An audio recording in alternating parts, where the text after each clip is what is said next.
Vous savez ce qui me brise le cœur chaque jour dans mon cabinet, ce qui me réveille parfois la nuit avec cette sensation d'urgence dans la poitrine, c'est de voir des femmes magnifiques, intelligentes, pleines de vie, assises devant moi, les larmes aux yeux me disant qu'elles ont l'impression d'être devenues invisibles, que leur vie est derrière elles, que personne ne les regarde plus, que leur mari les a quittées pour une plus jeune et qu'elles pensent sincèrement qu'elles n'ont plus rien à offrir au monde. Ces femmes qui ont construit des carrières, élevé des enfants, traversé des tempêtes, qui possèdent une richesse intérieure incroyable, mais confient avec une voix tremblante qu'elles se sentent comme des meubles usés qu'on pousse dans un coin en attendant de s'en débarrasser. Et vous savez quoi? Cette douleur n'est pas inventée, elle n'est pas le fruit de leur imagination. Elle est réelle parce que notre société leur a menti pendant des décennies sur ce que signifie vieillir. Laissez-moi vous raconter quelque chose qui m'est arrivé il y a quelques semaines. J'étais dans un café parisien, mon refuge habituel, où j'aime observer les gens, et j'ai vu une femme d'environ 55 ans entrer. Elle était élégante, bien habillée, mais quelque chose dans sa posture trahissait une profonde insécurité. Elle s'est assise seule à une table, a sorti un livre, mais je voyais bien qu'elle ne lisait pas vraiment. Ses yeux balayaient constamment la salle, comme si elle cherchait une confirmation qu'elle avait encore le droit d'exister dans cet espace. Puis un couple étintré lui avait facilement 70 ans, elle peut-être 40. J'ai vu le visage de cette femme seule se décomposer. Dans ses yeux, j'ai lu toute l'histoire, la peur, la comparaison, le sentiment d'avoir été remplacée, d'être devenue obsolète dans un monde qui valorise la jeunesse féminine au-dessus de tout.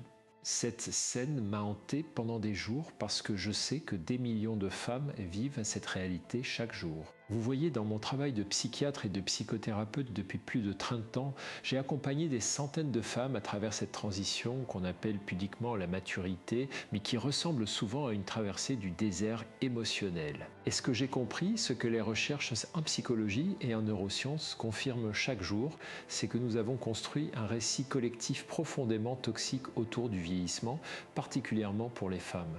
Ces récits vous disent que votre valeur diminue avec chaque ride, que votre désirabilité s'évapore avec la ménopause, que votre pertinence sociale disparaît quand vos enfants quittent la maison.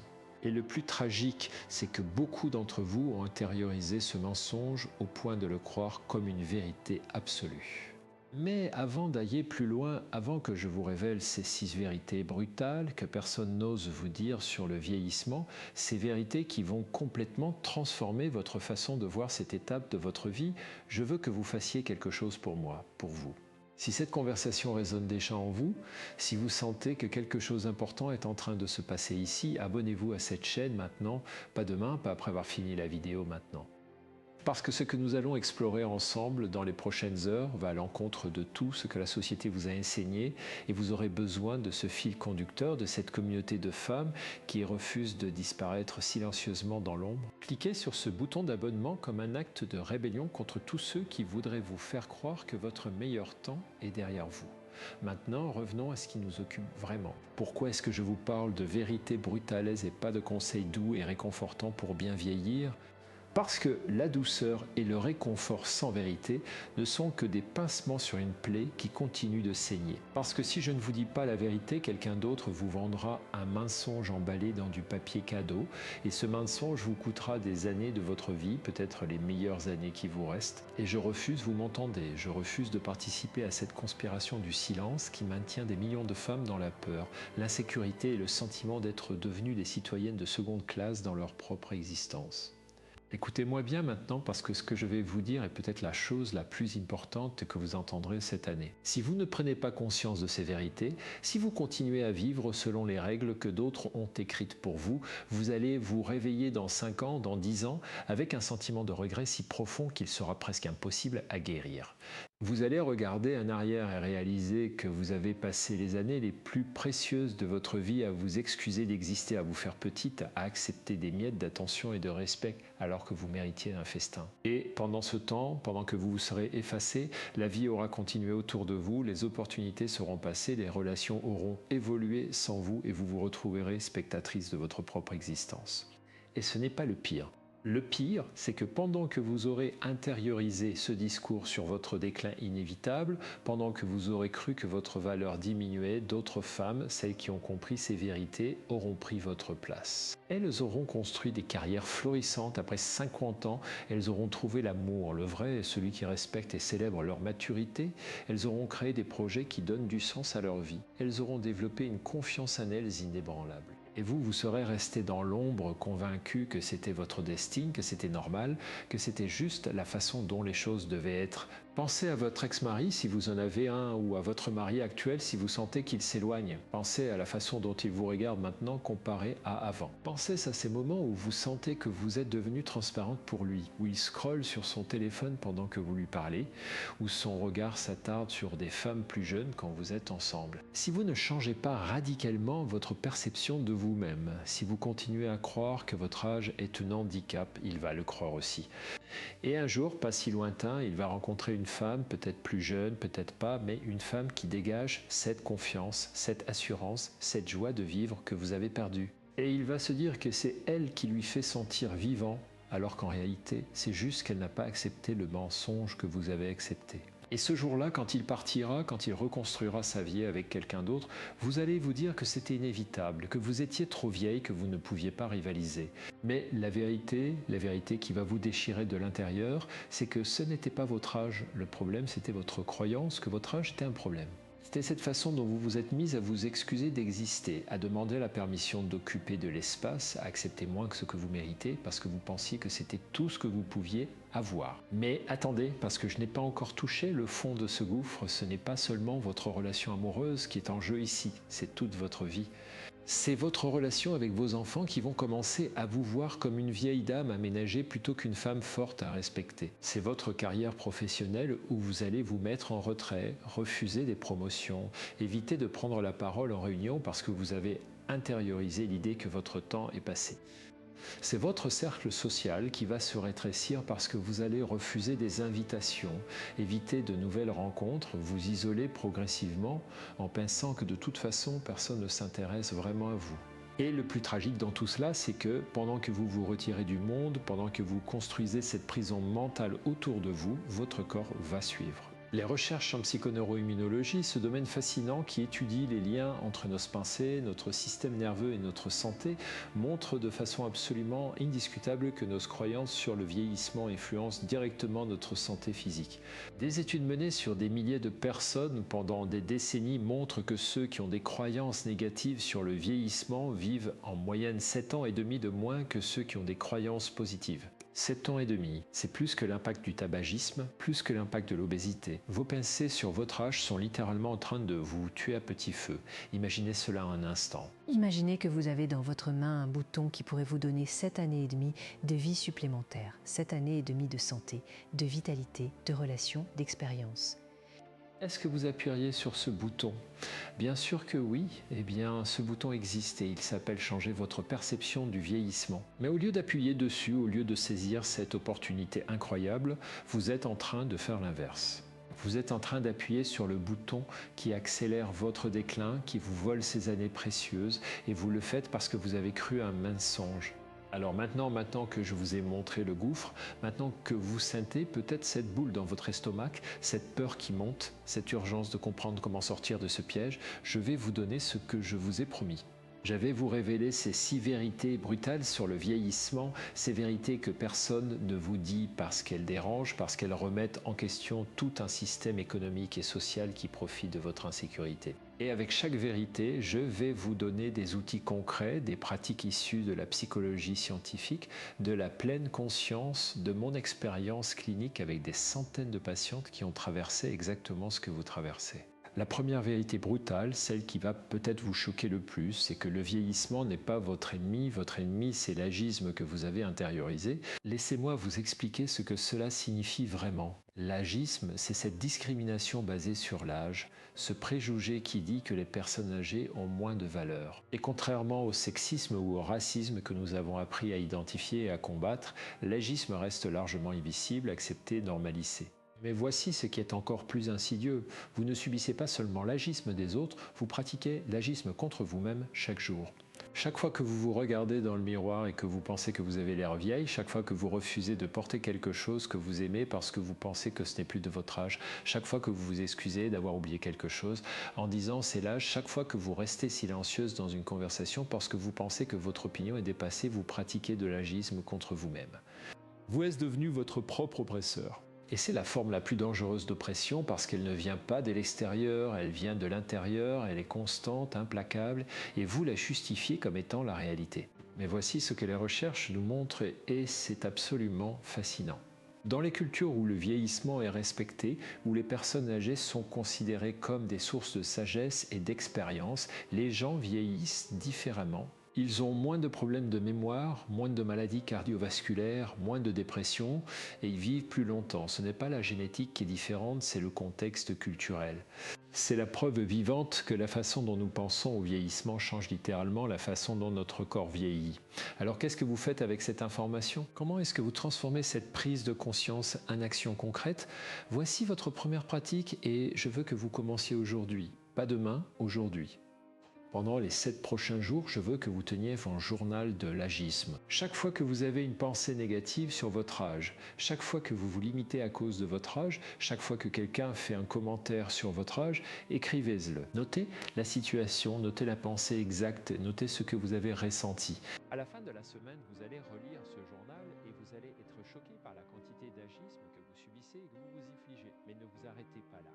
Pour chaque entrée dans votre journal, je veux que vous écriviez une réponse alternative. Si vous avez écrit « Je suis trop vieille pour porter cette robe », réécrivez « Cette robe me plaît et je mérite de porter ce qui me plaît ». Si vous avez écrit « J'ai oublié ce mot, c'est l'âge », réécrivez « J'ai eu un trou de mémoire ». Cela arrive à tout le monde, quel que soit l'âge. Vous voyez ce que nous faisons ici? Nous reprogrammons votre discours intérieur. Nous remplaçons les pensées agistes automatiques par des pensées basées sur la réalité et le respect de vous-même. Et voici quelque chose de crucial que je veux que vous compreniez. Cette pratique n'est pas de la pensée positive naïve. Ce n'est pas de nier la réalité du vieillissement. Votre corps change, c'est vrai. Mais la différence entre un changement et un déclin, c'est l'histoire que vous racontez autour de ce changement. Vos cheveux grissonnent, c'est un fait. Mais est-ce que cela signifie que vous êtes moins belle, moins désirable, moins précieuse? Absolument pas. C'est l'histoire que notre société vous a vendue, mais ce n'est pas la vérité. Pensez aux hommes un instant. Pensez à la façon dont un homme aux cheveux gris est décrit comme distingué, séduisant, ayant du charme. Pensez à George Clooney, à Richard Gere, à tous ces hommes qui sont considérés comme étant à leur apogée dans la cinquantaine et la soixantaine. Pourquoi est-ce différent pour vous? Ce n'est pas la biologie qui est différente, c'est le double standard sexiste et agiste que nous appliquons. Et la seule façon de briser ce double standard, c'est de refuser de le perpétuer dans votre propre esprit. Vous savez ce qui est drôle, enfin drôle d'une façon tragique, c'est que les femmes qui viennent me voir dans mon cabinet et qui se plaignent d'être devenues invisibles sont souvent les mêmes femmes qui font tout pour se rendre invisibles. Elles s'habillent de façon neutre pour ne pas attirer l'attention, elles parlent moins fort pour ne pas déranger, elles évitent le contact visuel pour ne pas paraître trop confiantes. Et ensuite, elles sont surprises que personne ne les remarque. Vous ne pouvez pas demander au monde de vous voir si vous faites tout pour disparaître. Alors voici votre deuxième pratique et celle-ci va vous mettre mal à l'aise, c'est son but. Cette semaine, je veux que vous fassiez une chose chaque jour qui vous rend visible.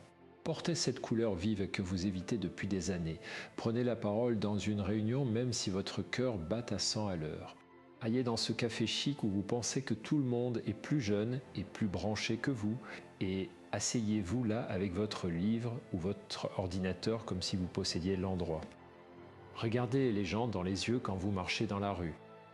Souriez, pas le sourire poli et effacé, mais le vrai sourire qui dit « Je suis heureuse d'être ici. J'ai le droit d'être ici ». Vous allez découvrir quelque chose d'extraordinaire. Vous allez découvrir que la plupart des gens ne vous jugeaient pas, c'était vous qui vous jugiez. Vous allez découvrir qu'en fait, quand vous occupez pleinement votre espace, quand vous vous permettez d'être vu, les gens répondent positivement. Parce que la confiance est magnétique, quel que soit votre âge. Une femme qui se tient droite, qui parle avec assurance, qui rit sans retenue, qui prend sa place dans le monde, cette femme attire l'attention et le respect, peu importe son âge. Maintenant, passons à la deuxième vérité brutale et celle-ci va vraiment déranger certaines d'entre vous. Votre valeur n'a jamais été basée sur votre jeunesse ou votre beauté physique, mais on vous a conditionné à croire que c'était le cas pour vous contrôler. Laissez cette phrase résonner en vous un moment. Depuis que vous êtes petite fille, on vous a appris que votre valeur principale résidait dans votre apparence, dans votre capacité à être belle, jeune et désirable.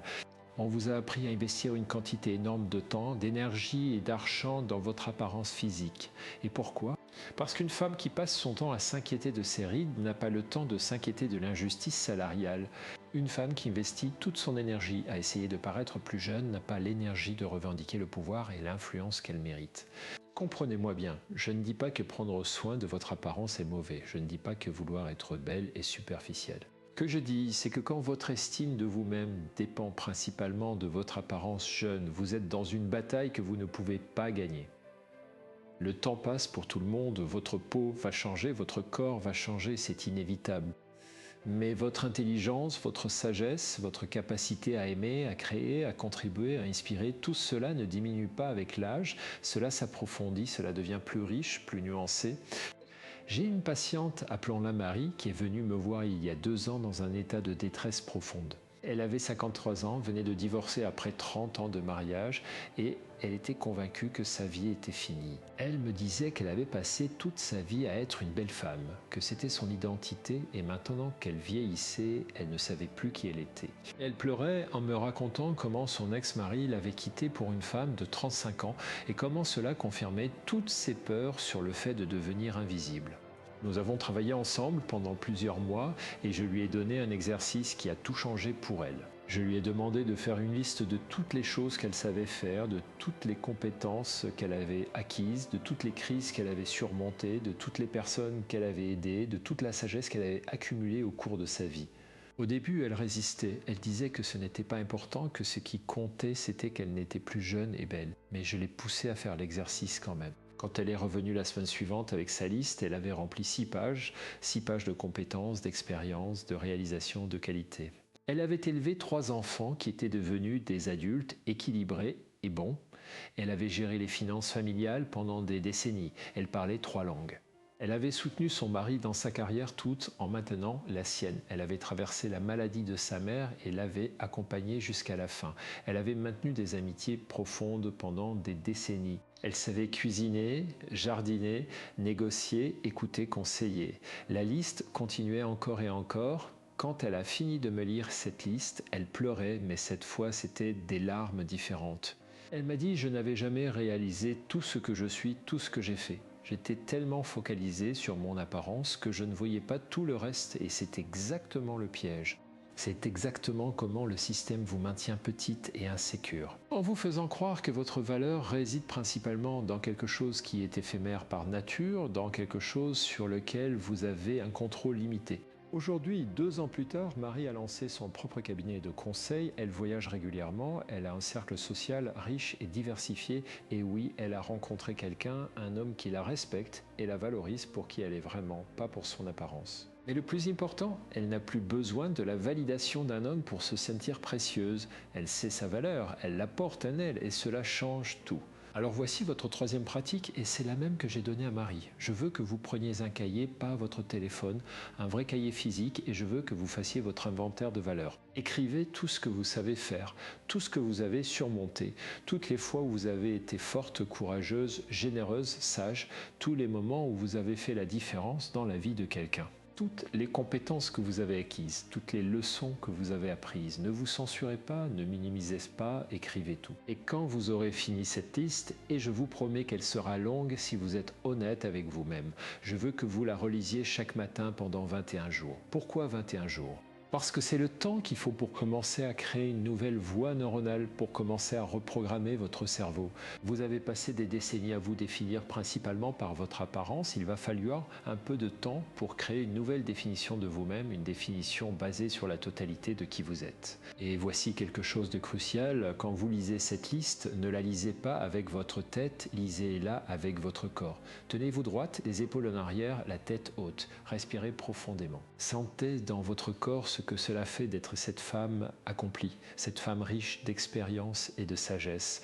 Parce que la confiance n'est pas juste une pensée, c'est une sensation corporelle. Votre corps doit réapprendre ce que c'est que de se sentir puissant, précieux, digne de respect. Maintenant, la 3e vérité brutale, et celle-ci va peut-être vous mettre en colère, mais tant mieux, la colère peut être un carburant puissant pour le changement. La voici, vous avez probablement passé la première moitié de votre vie à essayer de plaire aux autres, à être une bonne fille, une bonne épouse, une bonne mère. Et maintenant, vous êtes terrifié parce que vous réalisez que tout ce pourquoi vous avez travaillé si dur, cette approbation externe est en train de disparaître.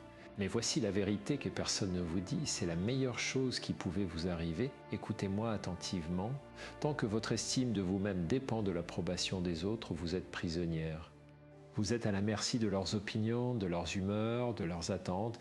Vous ne vivez pas votre vie, vous performez une version de vous-même que vous pensez qu'ils veulent voir et c'est épuisant, c'est aliénant. C'est une façon de mourir lentement pendant que vous êtes encore en vie.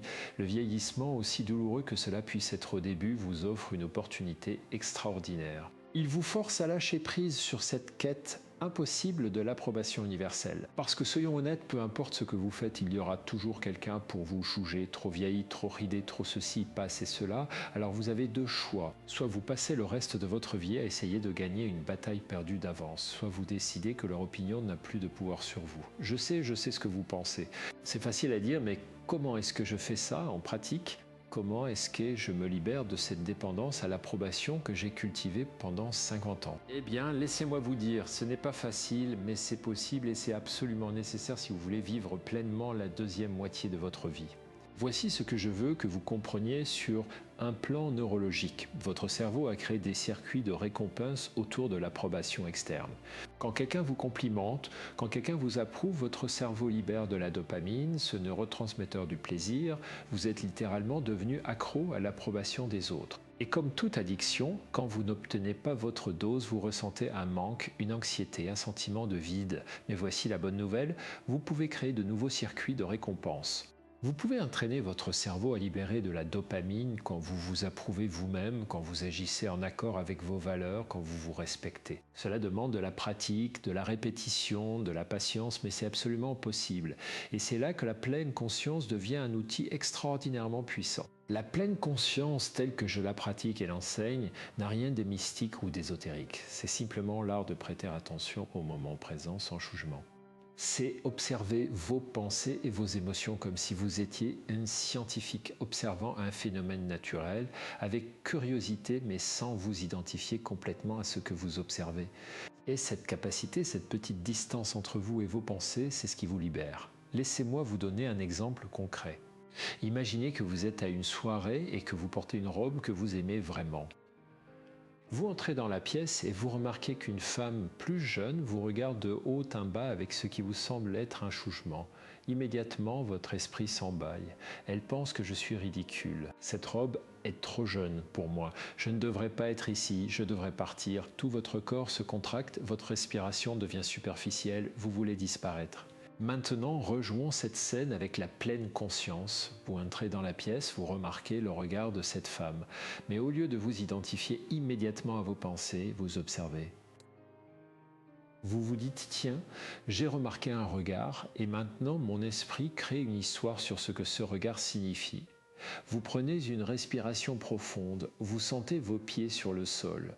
Vous remarquez que votre pensée, elle me juge, n'est qu'une pensée, pas un fait. Peut-être qu'elle vous juge, peut-être qu'elle admire votre robe, peut-être qu'elle ne pensait à rien du tout et que c'était juste l'expression de son visage. Vous ne savez pas et vous réalisez que vous n'avez pas besoin de savoir. Vous voyez la différence. Dans le premier scénario, vous êtes la victime de vos pensées. Dans le deuxième, vous êtes l'observatrice de vos pensées. Et cette différence, aussi subtile qu'elle puisse paraître, change tout. Parce que quand vous pouvez observer vos pensées sans vous identifier à elles, elles perdent leur pouvoir sur vous. Vous pouvez choisir de rester dans cette soirée et de profiter de votre soirée, peu importe ce que cette femme ou n'importe qui d'autre pense de vous. Alors voici votre quatrième pratique, et c'est une pratique quotidienne que je veux que vous fassiez pendant au moins 10 minutes chaque jour. Trouvez un endroit calme où vous ne serez pas dérangé. Asseyez-vous confortablement, fermez les yeux et portez simplement attention à votre respiration. Ne changez rien, observez juste l'air qui entre et l'air qui sort. Inévitablement, votre esprit va s'égarer. Vous allez penser à votre liste de courses, à cette conversation désagréable que vous avez eue hier, à cette ride que vous avez remarquée ce matin. C'est normal, c'est ce que fait l'esprit.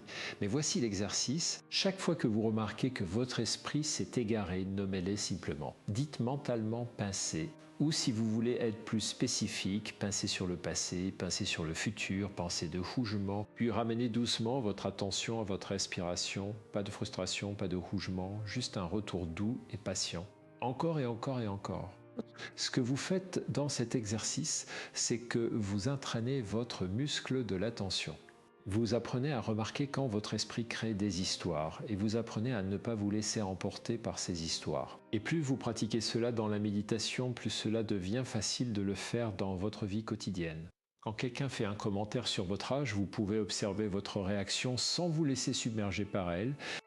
Quand vous vous regardez dans le miroir et que les pensées critiques commencent, vous pouvez les reconnaître comme des pensées, pas comme des vérités. Et voici quelque chose d'extraordinaire qui va se passer si vous pratiquez cela régulièrement. Vous allez commencer à découvrir qui vous êtes vraiment sous toutes ces couches de conditionnement, sous toutes ces voix qui vous disent qui vous devriez être. Vous allez découvrir vos vraies valeurs, vos vrais désirs, votre vraie voix. Et cette découverte, mesdames, c'est le début de la vraie liberté. Mais je dois vous avertir de quelque chose. Quand vous commencez à changer, quand vous commencez à vous affirmer, à prendre votre place, à refuser de jouer le rôle de la femme qui s'efface gentiment, il y aura des résistances. Votre entourage va être déstabilisé. Votre ex-mari va peut-être se sentir menacé. Vos enfants vont peut-être être surpris. Vos amis qui sont encore prisonnières de l'ancien système vont peut-être vous critiquer. Et c'est là que beaucoup de femmes font marche arrière. Elles retrouvent leur vieille habitude parce que c'est plus confortable, parce que c'est ce que tout le monde attend d'elles. Mais je veux que vous résistiez à cette tentation. Je veux que vous compreniez que leur inconfort avec votre transformation n'est pas votre problème, c'est le leur. Vous n'êtes pas responsable de gérer leurs émotions. Vous n'êtes pas responsable de les rassurer. Votre seule responsabilité est envers vous-même et envers la vie que vous voulez vivre. Et cela m'amène à la quatrième vérité brutale, celle qui fait vraiment peur. Le temps qu'il vous reste est limité et chaque jour que vous passez à vous inquiéter de votre âge est un jour que vous ne récupérez jamais. Je sais que cela semble évident, mais la plupart des gens vivent comme s'il était immortel. Ils remettent à demain, à la semaine prochaine, à l'année prochaine, les choses qu'ils veulent vraiment faire, les conversations qu'ils veulent vraiment avoir, la vie qu'ils veulent vraiment vivre. Mais voici la vérité crue, si vous avez 55 ans et que vous vivez jusqu'à 85 ans, il vous reste 10 950 jours. Cela semble beaucoup. Divisez cela par 24 heures, soustrayez les heures que vous passez à dormir, à faire des tâches obligatoires et vous réalisez que le temps libre réel que vous avez pour vivre la vie que vous voulez vraiment vivre est beaucoup plus limité que vous ne le pensez. Et voici ce qui me brise le cœur. Beaucoup de femmes passent ces jours précieux à se préoccuper de choses qui n'ont aucune importance. Elles passent des heures à scruter leur visage dans le miroir, à chercher de nouvelles rides. Elles passent des fortunes en crème et en traitements qui promettent de les faire paraître plus jeunes. Elles évitent de faire des choses qu'elles aimeraient faire parce qu'elles ont peur du jugement des autres. Elles restent dans des relations qui ne les nourrissent plus parce qu'elles ont peur d'être seules. Elles se taisent quand elles devraient parler, elles se font petites quand elles devraient prendre de l'espace et pendant ce temps, leur vie passe. Les jours deviennent des semaines, les semaines deviennent des mois, les mois deviennent des années. Et un jour, elles se réveillent et réalisent qu'elles ont passé les meilleures années de leur vie à attendre, à avoir peur, à se retenir. Et c'est trop tard, on ne peut pas revenir en arrière. On ne peut pas récupérer ce temps, alors voici ce que je veux que vous fassiez, et c'est peut-être l'exercice le plus important que je vais vous donner aujourd'hui. Je veux que vous imaginiez que vous avez 90 ans. Vous êtes assise dans votre fauteuil préféré, vous regardez en arrière sur votre vie et vous pensez à ce moment maintenant où vous avez 50 ans, 55 ans, 60 ans. Qu'est-ce que vous regretteriez de ne pas avoir fait? Qu'est-ce que vous regretteriez de ne pas avoir dit? Qu'est-ce que vous regretteriez d'avoir laissé la peur décider à votre place? Écrivez ces réponses. Soyez brutalement honnête avec vous-même. Et puis je veux que vous vous posiez cette question. Si je ne veux pas avoir ces regrets dans 30 ans, qu'est-ce que je dois faire maintenant? Quelle conversation dois-je avoir? Quelle décision dois-je prendre? Quel rêve dois-je poursuivre? Quelle relation dois-je quitter ou transformer? Quel risque dois-je prendre? Et voici la partie la plus importante. Je veux que vous choisissiez une seule chose de cette liste et que vous fassiez un pas vers elle cette semaine, pas le mois prochain, pas quand vous vous sentirez prête cette semaine. Parce que voici ce que j'ai appris après 30 ans de pratique clinique. Vous ne vous sentirez jamais complètement prête, la peur ne disparaît jamais complètement, le doute ne s'évapore jamais complètement. La seule façon d'avancer, c'est d'avancer malgré la peur, malgré le doute, malgré l'incertitude. Et quand vous faites cela, quand vous agissez malgré la peur, quelque chose de magique se produit. Vous découvrez que vous êtes plus forte que vous ne le pensiez, vous découvrez que la plupart des choses que vous redoutiez n'étaient pas si terribles que ça. Vous découvrez que vous pouvez gérer l'inconfort, l'incertitude, le jugement des autres. Et chaque fois que vous faites cela, vous renforcez votre confiance, vous élargissez votre zone de confort, vous devenez plus libre. J'ai une patiente, appelons-la Sophie, qui est venue me voir à 57 ans. Elle était comptable dans la même entreprise depuis 30 ans. Elle détestait son travail depuis au moins 15 ans, mais elle restait parce que c'était sûr, parce qu'elle avait peur de ne pas trouver autre chose à son âge. Elle rêvait de devenir coach de vie, elle avait même suivi une formation, mais elle n'osait pas sauter le pas. Elle me disait qu'il voudrait être coachée par une vieille femme comme moi. Nous avons travaillé sur ses croyances limitantes, sur sa peur du jugement, sur son perfectionnisme paralysant. Et un jour, elle a pris la décision. Elle a démissionné de son travail, elle a créé son site web, elle a commencé à proposer ses services, elle était terrifiée, elle doutait chaque jour, mais elle a continué. Aujourd'hui, 3 ans plus tard, Sophie a une clientèle florissante. Elle travaille principalement avec des femmes de plus de 50 ans qui traversent des transitions de vie. Elle gagne moins d'argent qu'avant, mais elle me dit qu'elle n'a jamais été aussi heureuse, aussi vivante, aussi fière d'elle. Et vous savez ce qu'elle me dit? Elle me dit que son âge est devenu son plus grand atout, pas son handicap. Ses clientes lui font confiance précisément parce qu'elle a vécu, parce qu'elle a traversé des épreuves, parce qu'elle comprend ce qu'elles vivent d'une façon qu'une coach de 30 ans ne pourrait pas comprendre. C'est ça la vérité que personne ne vous dit. Votre âge, votre expérience, votre sagesse, ce sont des atouts incroyables dans le bon contexte. Mais vous devez arrêter de les voir comme des handicaps. Vous devez arrêter de vous excuser d'avoir vécu. Vous devez commencer à revendiquer votre expérience comme une force. Et cela m'amène à la 5e vérité brutale, celle qui va vraiment remettre en question la façon dont vous voyez vos relations. La voici. Si votre relation amoureuse ne survit pas à votre affirmation de vous-même, ce n'était pas une relation qui méritait d'être préservée. Je sais que c'est dur à entendre. Je sais que beaucoup d'entre vous sont dans des relations de longue durée et que l'idée de les perdre est terrifiante. Mais écoutez-moi bien.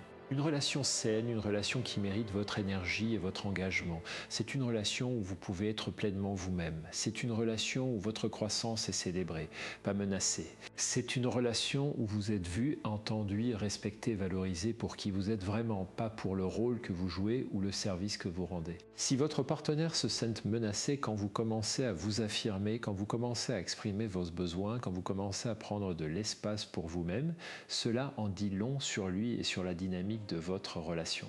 Cela signifie probablement que votre relation était basée sur un déséquilibre de pouvoir, sur votre volonté de vous faire petite pour qu'il se sente grand, et je vais être encore plus direct avec vous. Beaucoup de femmes de votre âge restent dans des relations mortes ou toxiques parce qu'elles ont peur. Peur d'être seules, peur de ne pas retrouver quelqu'un, peur du jugement de leur famille et de leurs amis, peur de la précarité financière, peur de l'inconnu. Et je comprends ces peurs, elles sont réelles et légitimes. Mais voici ce que je veux que vous compreniez. Rester dans une relation qui vous diminue, qui vous étouffe, qui vous empêche d'être qui vous êtes vraiment, c'est une mort lente. C'est renoncer à vous-même. C'est dire que sa présence, même si elle est vide ou toxique, vaut plus que votre authenticité, que votre joie, que votre épanouissement. Et je refuse de croire que c'est vrai. Maintenant, je ne vous dis pas de quitter votre relation. Ce n'est pas à moi de prendre cette décision, c'est à vous. Ce que je vous dis, c'est de regarder votre relation honnêtement, de vous poser les vraies questions. Est-ce que je suis heureuse dans cette relation? Est-ce que je me sens respectée? Est-ce que je peux être moi-même? Est-ce que cette relation me nourrit ou me vide? Est-ce que je reste par amour ou par peur? Et si vous réalisez que vous restez par peur, alors vous avez du travail à faire. Peut-être que ce travail mènera à une transformation de votre relation. Peut-être que quand vous commencerez à vous affirmer, votre partenaire répondra positivement. Peut-être qu'il était lui aussi coincé dans une dynamique qui ne le servait pas. Peut-être que votre courage d'être authentique lui donnera la permission d'être authentique aussi. Peut-être que vous découvrirez une nouvelle façon d'être ensemble, plus honnête, plus équilibrée, plus vivante. Ou peut-être que vous réaliserez que cette relation a fait son temps, qu'elle vous a servi à un moment de votre vie, mais qu'elle ne correspond plus à qui vous êtes devenu. Et si c'est le cas, aussi douloureux que cela puisse être, vous méritez de partir, vous méritez de vivre pleinement, même si cela signifie vivre seul pendant un temps. Parce que la solitude choisie, la solitude où vous êtes en paix avec vous-même, c'est infiniment mieux que la solitude dans une relation, cette solitude où vous êtes assise à côté de quelqu'un, mais vous vous sentez complètement seul et invisible. Voici votre 5e pratique et celle-ci va demander du courage. Je veux que vous ayez une conversation honnête avec votre partenaire si vous en avez un. Pas une dispute, pas une liste de reproches, mais une vraie conversation vulnérable. Dites-lui ce que vous ressentez, dites-lui qui vous voulez devenir, dites-lui ce dont vous avez besoin pour vous épanouir. Et puis écoutez vraiment sa réponse. Pas ce que vous espérez qu'il dira, mais ce qu'il dit vraiment. Sa réponse vous dira tout ce que vous devez savoir sur l'avenir de votre relation. S'il vous écoute avec attention, s'il essaye de comprendre, s'il est prêt à évoluer avec vous, même si c'est inconfortable, c'est bon signe. Si au contraire il minimise vos sentiments, s'il se met sur la défensive, s'il vous fait sentir que vos besoins sont déraisonnables ou égoïstes, vous avez votre réponse. Et si vous n'êtes pas dans une relation actuellement, si vous êtes seul par choix ou par circonstance, je veux que vous fassiez quelque chose de différent. Je veux que vous arrêtiez de voir votre célibat comme un problème à résoudre. Je veux que vous arrêtiez de vous définir par l'absence d'un partenaire. Je veux que vous utilisiez ce temps pour construire une relation extraordinaire avec vous-même, parce que voici une vérité que notre société ne vous dit jamais. Vous n'avez pas besoin d'un partenaire pour être complète. Vous n'avez pas besoin d'un homme pour valider votre existence. Vous n'avez pas besoin de quelqu'un d'autre pour vous rendre heureuse. Bien sûr, une relation saine peut enrichir votre vie, peut ajouter de la joie, de l'intimité, du partage, mais elle ne devrait jamais être la source principale de votre bonheur ou de votre estime de vous. Et voici quelque chose de fascinant. Quand vous êtes vraiment bien avec vous-même, quand vous avez construit une vie riche et satisfaisante, quand vous n'avez pas besoin d'un partenaire mais que vous en voulez un, vous attirez des relations complètement différentes. Vous attirez des gens qui vous respectent, qui vous valorisent, qui veulent partager votre vie plutôt que de la compléter. Parce que vous n'êtes plus en position de besoin désespéré, vous êtes en position de choix. Maintenant, la sixième et dernière vérité brutale, celle qui va tout rassembler. Votre plus grande peur n'est pas de vieillir, c'est de vieillir sans avoir vraiment vécu. C'est de vous réveiller un jour et de réaliser que vous êtes passé à côté de votre propre vie parce que vous étiez trop occupé à vous inquiéter de ce que les autres pensaient, à jouer des rôles qui n'étaient pas les vôtres, à attendre une permission qui ne viendrait jamais. Et voici ce que je veux que vous compreniez au plus profond de vous-même. Cette permission, vous êtes la seule qui puisse vous la donner. Personne ne va venir frapper à votre porte et vous dire « maintenant tu peux vivre ta vie, maintenant tu peux être toi-même, maintenant tu peux poursuivre tes rêves ». Cette permission, c'est à vous de vous la donner. Et le meilleur moment pour le faire, c'était il y a 20 ans. Le deuxième meilleur moment, c'est maintenant. Je vais vous raconter une dernière histoire et c'est ma propre histoire. Quand j'ai commencé ma carrière de psychiatre, j'étais obsédé par l'idée d'être pris au sérieux, d'être respecté, de correspondre à l'image que je pensais qu'un psychiatre devait avoir. J'étais rigide, formel, distant. Je pensais que c'était ce qu'on attendait de moi et pendant des années, j'ai pratiqué comme ça et je n'étais pas heureux. Je sentais qu'il y avait un décalage entre qui j'étais vraiment et le rôle que je jouais. Puis un jour, j'ai eu une patiente, une femme d'une 60aine d'années qui était en train de mourir d'un cancer. Elle n'avait plus que quelques mois à vivre. Et dans nos séances, elle ne voulait pas parler de la mort, elle voulait parler de la vie, de tout ce qu'elle regrettait de ne pas avoir fait, de ne pas avoir dit, de ne pas avoir été. Elle me disait, j'ai passé toute ma vie à essayer d'être la personne que je pensais que je devais être, et maintenant que je n'ai plus de temps, je réalise que je ne sais même pas qui je suis vraiment. Ces conversations m'ont profondément marqué. Elles m'ont forcé à me regarder dans le miroir et à me poser les mêmes questions. Est-ce que je vis authentiquement? Est-ce que je suis moi-même ou est-ce que je joue un rôle? Et j'ai réalisé que je jouais un rôle. Alors j'ai commencé à changer.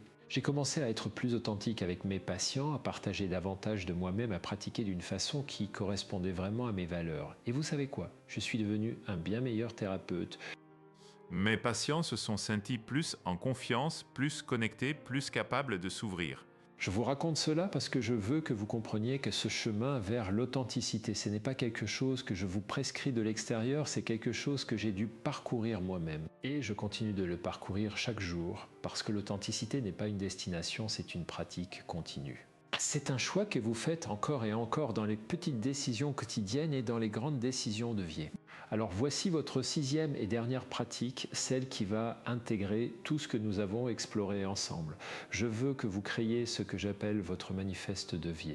C'est un document vivant qui articule qui vous êtes, ce qui compte vraiment pour vous, comment vous voulez vivre le reste de votre vie, et voici comment vous allez le créer. Prenez un moment calme, sans distraction. Posez-vous ces questions et écrivez vos réponses sans censure sûre. Qui suis-je vraiment quand j'enlève tous les rôles, toutes les attentes, toutes les peurs? Qu'est-ce qui me rend vivante? Qu'est-ce qui allume une étincelle en moi? Quelles sont mes valeurs profondes, les principes qui guident ma vie quand je suis aligné avec moi-même? Qu'est-ce que je veux expérimenter dans les années qui me restent? Comment est-ce que je veux être en relation avec les autres? Qu'est-ce que je veux laisser comme héritage, pas en termes matériels, mais en termes d'impact sur les gens que j'aime et le monde autour de moi? Écrivez tout cela, prenez votre temps. Ce n'est pas un exercice à faire en 10 minutes, revenez-y plusieurs fois si nécessaire. Et quand vous aurez fini, lisez-ce comme une boussole pour vos décisions.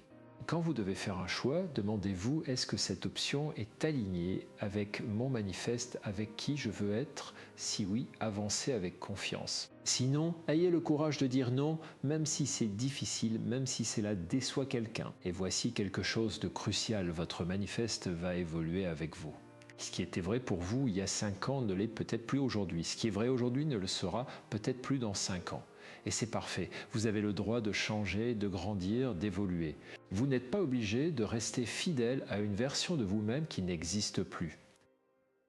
La cohérence que vous devez maintenir n'est pas avec votre passé. C'est avec votre présent, avec qui vous êtes maintenant et qui vous voulez devenir. Maintenant, je veux aborder quelque chose dont nous n'avons pas encore parlé, mais qui est absolument essentiel, c'est votre santé physique, parce que voici une vérité inconfortable.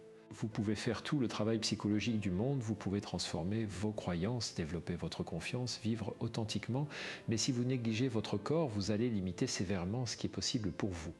Et je ne parle pas ici d'essayer de ressembler à un mannequin de 20 ans, je parle de prendre soin de votre corps comme du véhicule précieux qui vous permet de vivre votre vie. Je parle de mouvements réguliers, pas nécessairement d'exercices intenses, mais de bouger votre corps chaque jour d'une façon qui vous fait du bien. Je parle de nourrir votre corps avec des aliments qui lui donnent de l'énergie plutôt que de le remplir de choses qui le fatiguent. Je parle de sommeil suffisant et de qualité. Je parle de gérer votre stress d'une façon saine. Vous savez, ce qui est fascinant dans les recherches sur le vieillissement, elles montrent que beaucoup de ce que nous attribuons au vieillissement inévitable est en fait le résultat de décennies de négligence. La perte de force musculaire, la diminution de l'énergie, les problèmes cognitifs, beaucoup de ces choses peuvent être prévenues ou même inversées avec les bonnes habitudes de vie. Mais voici le piège dans lequel beaucoup de femmes tombent. Elles abordent leur santé physique de la même façon qu'elles ont abordé leur apparence, avec un focus obsessionnel sur comment elles paraissent plutôt que sur comment elles se sentent. Elles font de l'exercice pour perdre du poids, pour avoir l'air plus jeune, pour correspondre à un idéal externe. Et quand elles ne voient pas les résultats esthétiques qu'elles espéraient, elles abandonnent. Je veux que vous changiez complètement ce paradigme. Je veux que vous bougiez votre corps parce que cela vous fait sentir forte, vivante, capable. Je veux que vous mangiez bien parce que cela vous donne de l'énergie pour faire les choses qui comptent pour vous. Je veux que vous dormiez suffisamment parce que cela améliore votre humeur, votre clarté mentale, votre capacité à gérer le stress. Je veux que vous preniez soin de votre corps comme un acte d'amour envers vous-même, pas comme une punition ou une tentative désespérée de ressembler à quelque chose que vous n'êtes pas. Et voici quelque chose que je veux que vous compreniez sur le plan neurologique. Votre cerveau et votre corps ne sont pas séparés, ils sont profondément interconnectés. Quand vous bougez votre corps, vous changez votre chimie cérébrale. L'exercice physique est l'un des antidépresseurs les plus puissants que nous connaissons. Il augmente la production de facteurs neurotrophiques qui favorisent la croissance de nouveaux neurones. Il améliore la circulation sanguine vers votre cerveau. Il réduit l'inflammation qui est liée à la dépression et au déclin cognitif. De la même façon, ce que vous mangez affecte directement votre humeur, votre énergie, votre capacité à penser clairement. Votre intestine produit 90% de la sérotonine de votre corps, ce neurotransmetteur crucial pour votre humeur. Quand vous négligez votre alimentation, vous négligez votre santé mentale. Alors voici votre 7e pratique et je l'ajoute même si j'avais dit 6 vérités parce que c'est trop important pour le laisser de côté. Cette semaine, je veux que vous fassiez 3 choses. Premièrement, trouvez une forme de mouvement que vous aimez vraiment parce que vous pensez que vous devriez faire mais ce que vous aimez.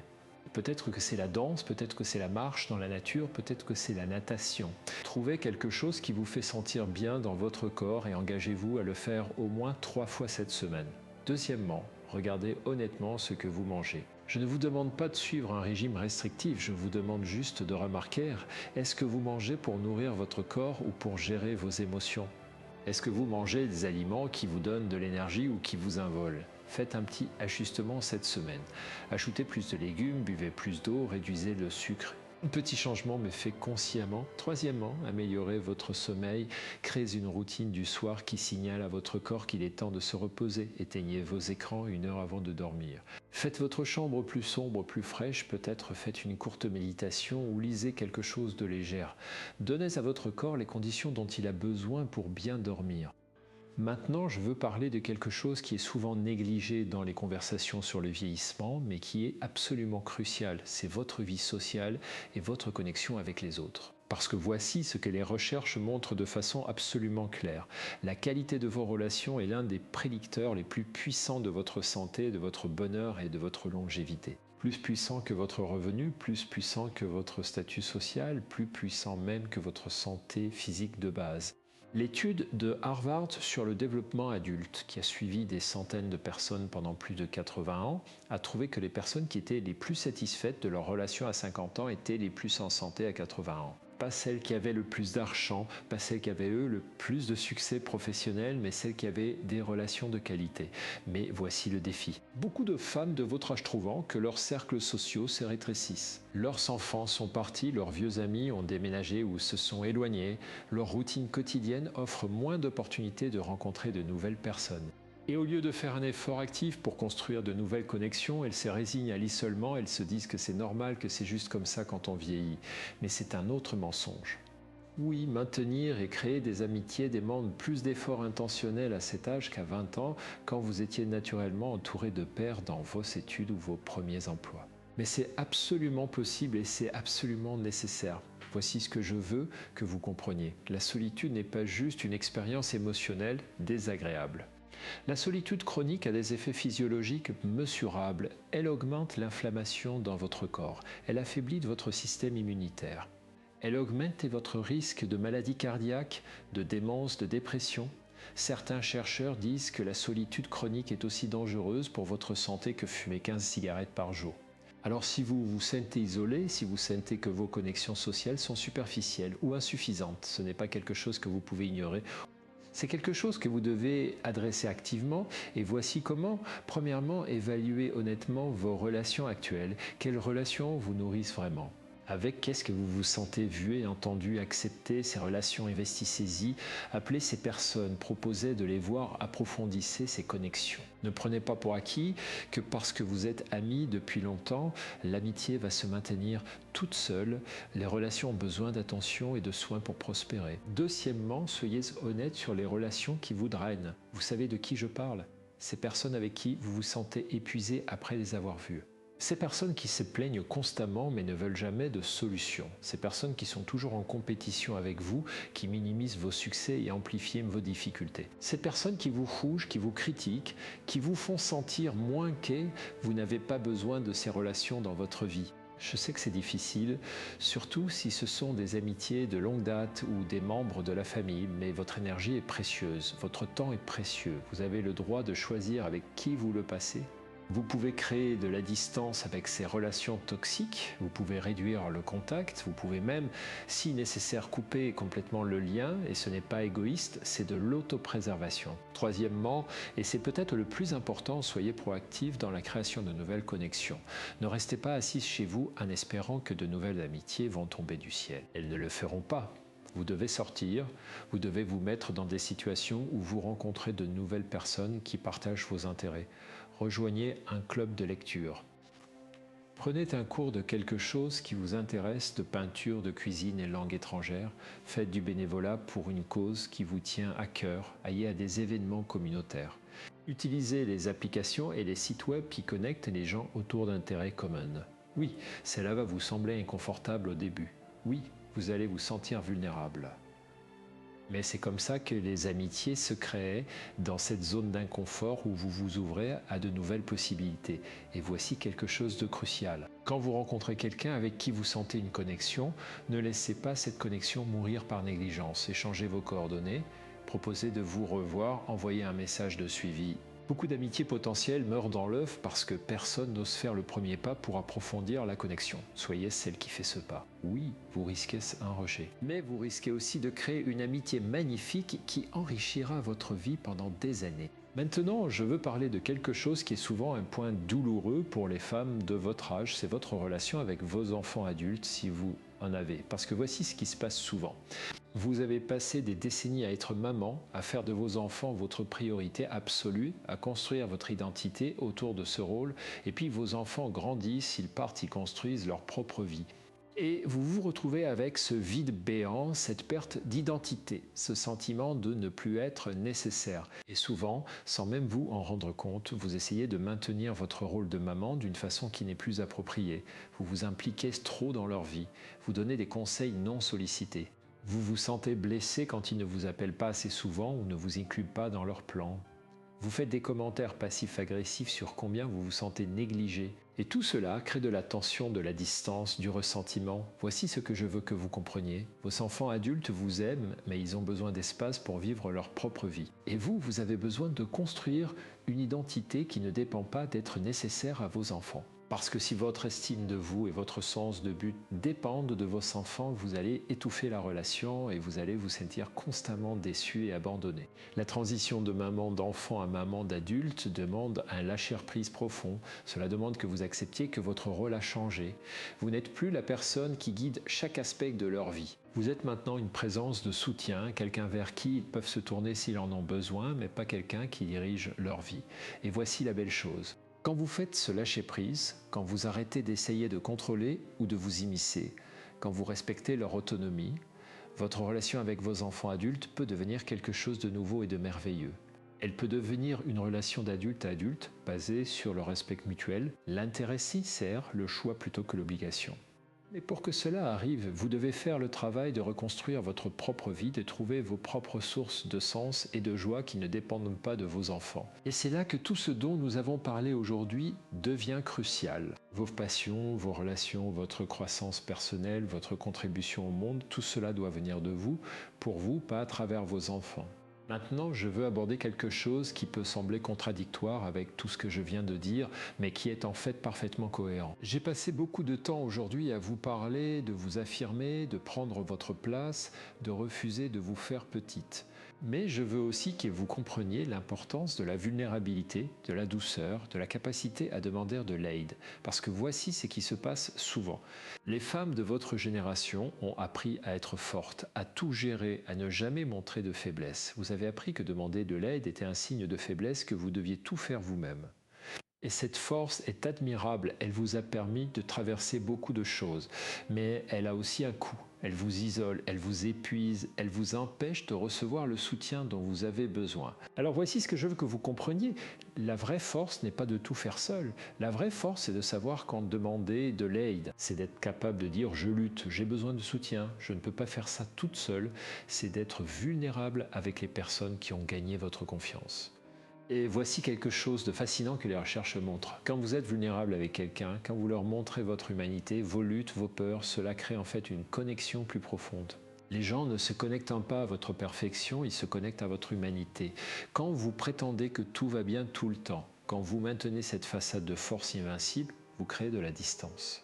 Vous empêchez les gens de vraiment vous connaître. Alors voici votre 8e pratique, et encore une fois, je sais que j'avais dit 6, mais il y a tellement de choses importantes à ça couvrir. Cette semaine, je veux que vous soyez vulnérable avec quelqu'un à qui vous avez confiance. Partagez quelque chose de réel, quelque chose qui vous fait peur, quelque chose avec quoi vous luttez. Et puis laissez cette personne vous soutenir. Ne minimisez pas, ne changez pas immédiatement de sujet, ne vous excusez pas d'avoir partagé, juste recevez leur soutien, leur empathie, leur présence. Et si vous réalisez que vous n'avez personne dans votre vie avec qui vous vous sentez en sécurité d'être vulnérable, c'est un signal d'alarme. Cela signifie que vous devez travailler à approfondir vos relations ou à en créer des nouvelles. Et peut-être que cela signifie aussi que vous devriez considérer de travailler avec un thérapeute, quelqu'un qui peut vous offrir cet espace sûr pour explorer ce que vous vivez vraiment. Maintenant, je veux parler de quelque chose qui est souvent un tabou, mais qui est absolument crucial pour votre bien-être, c'est votre sexualité. Parce que voici ce que notre société vous dit. Après un certain âge, les femmes ne sont plus des êtres sexuels. Votre désirabilité disparaît. Votre désir devrait disparaître. Vous devriez vous résigner à une vie sans intimité physique. Et c'est un mensonge absolument toxique qui prive des millions de femmes d'une source importante de joie, de connexion, de vitalité. Votre sexualité ne disparaît pas à 50 ans, à 60 ans, à 70 ans. Elle change, oui, votre corps change, vos hormones changent, ce qui vous excite peut changer. Mais le désir, le plaisir, l'intimité, tout cela reste accessible si vous ne vous fermez pas à cette possibilité. Mais voici ce qui se passe souvent. Les femmes intériorisent ce message que leur sexualité n'est plus valide. Elles arrêtent de se voir comme des êtres sexuels. Si elles sont un couple, elles acceptent une vie sexuelle moribonde ou inexistante. Si elles sont célibataires, elles ne considèrent même pas la possibilité de nouvelles relations intimes. Et tout cela par cette croyance que leur âge les disqualifie de la sexualité. Écoutez-moi bien, vous avez le droit au plaisir, vous avez le droit à l'intimité. Vous avez le droit à une vie sexuelle satisfaisante, quel que soit votre âge. Et en fait, beaucoup de femmes rapportent que leur vie sexuelle s'améliore avec l'âge, parce qu'elles connaissent mieux leur corps. Parce qu'elles sont plus à l'aise de communiquer ce qu'elles veulent, parce qu'elles ne sont plus préoccupées par la grossesse, parce qu'elles ont lâché prise sur beaucoup d'inhibitions qui les limitaient quand elles étaient plus jeunes. Si vous êtes en couple et que votre vie sexuelle s'est éteinte, c'est quelque chose qui mérite d'être adressé. Pas ignoré, pas accepté comme inévitable, mais adressé. Parlez-en avec votre partenaire, consultez un thérapeute sexuel si nécessaire, explorez ce qui a changé et ce qui pourrait être différent. Peut-être que vous devez réinventer votre intimité et trouver de nouvelles façons de vous connecter physiquement qui correspondent à où vous êtes maintenant. Si vous êtes célibataire et que vous voulez de l'intimité dans votre vie, ne vous fermez pas à cette possibilité. Oui, la scène de rencontre peut sembler intimidante. Oui, vous allez rencontrer des hommes qui ont intériorisé les mêmes préjugés agistes que vous essayez de dépasser. Mais vous allez aussi rencontrer des hommes qui apprécient la maturité, la confiance, la profondeur que vous apportez. Des hommes qui sont fatigués de la superficialité et qui veulent une vraie connexion. Et voici quelque chose d'important, vous n'avez pas besoin d'être dans une relation pour avoir une vie sexuelle. Votre propre plaisir, votre propre exploration de votre corps, c'est valide et important. La masturbation n'est pas juste pour les jeunes, c'est une façon saine de rester connecté à votre corps, de maintenir votre fonction sexuelle, de vous donner du plaisir. Je sais que pour beaucoup d'entre vous, ce souhait est délicat, peut-être même inconfortable. Il est chargé de honte, de silence, de décennies de conditionnement. Mais je vous le dis, réclamer votre sexualité, c'est réclamer votre force vitale. C'est un acte de rébellion contre l'invisibilité que la société essaye de vous imposer. C'est affirmer que vous êtes une personne entière, corps, cœur et esprit. Et vous vous demandez peut-être, mais quel est le rapport avec les 5 fruits qui accélèrent la démence et les 5 qui rajeunissent l'esprit ? Le rapport est total, il est fondamental, parce que rajeunir votre esprit, ce n'est pas seulement une question de myrtille et d'avocat, c'est une question de vitalité. La démence prospère sur l'isolement, le stress chronique, la dépression, le sentiment que votre vie est terminée. Et qu'est-ce qui combat tout cela ? La connexion, le plaisir, l'intimité. La libération d'ocytocine, de dopamine, ces hormones du bonheur qui sont de véritables protecteurs pour votre cerveau. Le sentiment d'être vivant, désiré et vibrant dans votre propre corps. Que vous mettez dans votre assiette est crucial, oui, mais ce que vous nourrissez dans votre âme l'est tout autant. Vous pouvez manger tous les super aliments du monde, mais si vous vous affamez de connexion humaine, de plaisir et de vulnérabilité, votre esprit en payera le prix. Les fruits nourrissent vos cellules. L'intimité et la joie nourrissent vos neurones. Alors mon défi pour vous cette semaine n'est pas seulement d'ajouter des baies à votre petit déjeuner. C'est de vous regarder dans le miroir et de reconnaître la personne puissante, désirable et vivante que vous êtes. C'est d'oser cette conversation difficile avec votre partenaire. C'est de vous autoriser à ressentir du désir, que vous soyez seul ou accompagné. C'est de refuser de disparaître. Voilà le vrai secret pour un esprit qui reste jeune. Nourrissez votre corps, ôtez votre âme. Ne sacrifiez jamais l'un pour l'autre. Si ce message a résonné en vous, laissez un commentaire ci-dessous. Partagez une pincée, une prise de conscience. Votre histoire peut inspirer quelqu'un d'autre. Et bien sûr,